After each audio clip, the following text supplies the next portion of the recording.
Listen, loan originators, you know what you need to do to get a couple more deals? 2 tickets to Flyer Yeah, Paradise. exactly. You need to just get in the field and go visit some people and talk to them. A lot of times you don't know what to do, what to say. Just grab a flyer. Don't got one?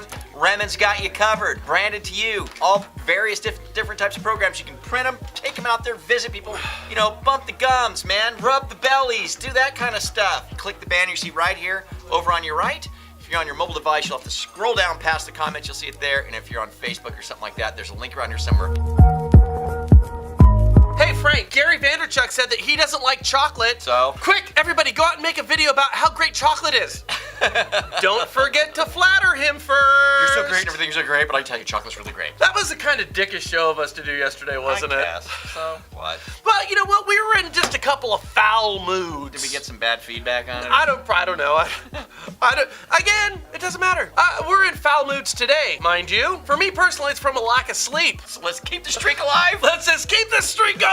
We're gonna be in foul moods today. Awesome. Now, I want to talk to you about you. Okay. All right, I want to talk to you about you. And remember, we're in a foul mood. We're talking about you, the lender, and you, the realtor. Because I saw this article earlier today, and I thought of you. Okay. Not you, the husband, or you, the mother, or you, the best friend, or sister of, or any of that. Because I want to compartmentalize you, the lender, the realtor, you know, the salesperson. We rack our brain trying to come up with ideas that will compel you to greater success. You. That's our task that we try to tackle one video a day for now north of 11 years or so. We're not a Johnny-come-lately to this at all. No. In fact, we've been at this longer than anybody in the country as far as we can tell. We've had success and we've failed both big and small, okay? Nevertheless, we got up every day for 11 years and put out a video together that's intended to help you be better at selling loans and real estate. Now, if that doesn't trigger you to help us out, reciprocity is a very effective sales tool. I don't know what will. So, forward our show. Hey, how about like 10 people just forward it or share it today? Let us see you helping us. That would be great.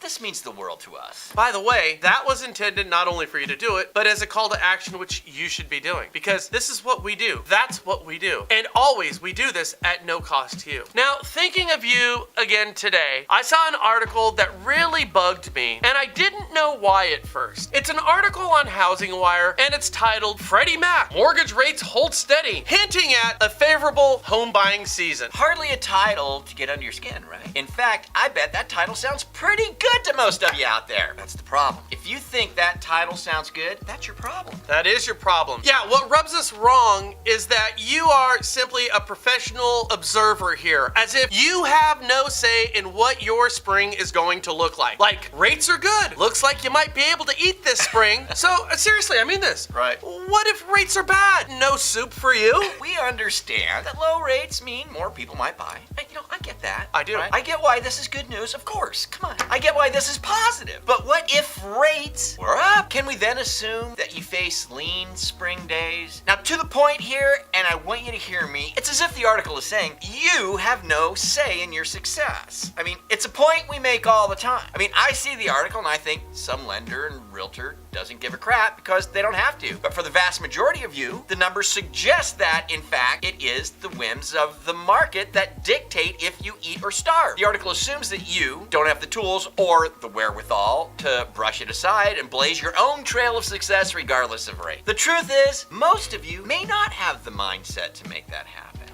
And it pisses us off because we know you can do it. We see success too often to know there's a better way. I think if it pissed more of you off, that you would do more, do better, be more successful, more professional. So the big question is what to do. Now, the show is too short, the day is too long. But we have a couple of suggestions in a broader sense. One, we offer free webinars on Listing Booster. Really, everybody does. It's not about us. It's not. And when you have a webinar or when you go to a seminar, there's 3 things that are supposed to take place. You listen, you adopt, you take action. Now, here's what happens.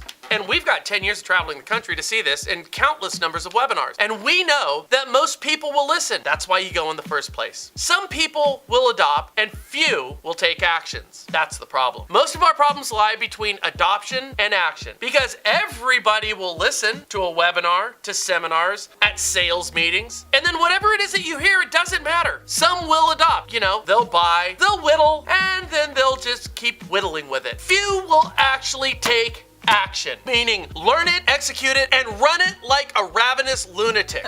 What specific strategy am I talking about? All of them. They all work. Everything works. Everything works. Adoption and execution, the line in between those two, is why anything and everything ceases to work for the salesperson, the lender, and the realtor out there. Ask yourself, in earnest, do you take action? Honestly, Do you really? Do you write your personal notes? Do you make your 40 calls? Shoot your daily video? Have scheduled visits to offices? Work your business-to-business partners on a schedule? Do you door knock? Do you write your articles? Do you consistently ask for the business from your existing clients? Or do you just go to your mixers? Go to the Young Professional Softball Game fundraiser? oh boy, that sounds fun. Do you talk about what you're doing rather than do what you're talking about? That's a big one. What do you do more? Talk about what you do with other lenders and realtors, or do what you talk about more? Honestly, I mean, just be honest with yourself about this. Hey, we're guilty of not working as hard or as focused as we should, and I think we do a pretty good job at it. Are you looking at your results and making constant tweaks to make the results more fruitful? Are you? Are you really? Are you comfortable getting uncomfortable? Getting out of your skin, out of that comfort zone for the benefit of your business? Let me share a few points. Frank? I don't do video. Well, that's your loss. I hate making cold calls. Then you and only you suffer the consequence. Well, that just comes across too pushy. Well, then you chose the wrong profession. Go work at C's Candy Shop. You'd be great at handing out chocolates if you don't like the art of persuasion, calling people, and shooting video. Guys, you can do this. Now, the article that we just brought up very subtly suggests that they believe, as so much of this industry thinks, you can't. The industry, through articles, how they're developing technology with all of their automation platforms, and all the companies that you work for and compete against your company are all designed right now based on the idea that you either can't or will not dissolve that line between adoption and action. What you need to do, bottle that, how that makes you feel, and prove them wrong. You're fighting on a street level, man. Go do it. You guys have a great weekend. Do us a favor, share this video for us. We'd appreciate that. Forward, share, and subscribe if you're meeting us for the first time. Leave us your comments. All that stuff is great. You guys have a great weekend. We'll catch you here on Monday. Adios.